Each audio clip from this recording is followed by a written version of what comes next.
হাদিসটি হচ্ছে যে জিবরিল আলাইহিস সালাম এর কাছে রাসূল সাল্লাল্লাহু আলাইহি সাল্লামের কাছে ওহী নিয়ে আসেন, ঠিক না?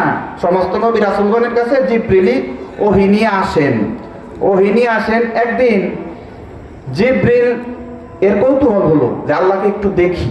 হাদিসটি জাল, কিন্তু বারবার বলছি, একদিন একটু পর্দা সরিয়ে দেখি, আল্লাহর যে নূরের পর্দা আছে ওহী আনতে গিয়ে এই নূরের পর্দাটা একটু সরিয়ে দেখি কে আছে, আল্লাহ চেহারাটা দেখি।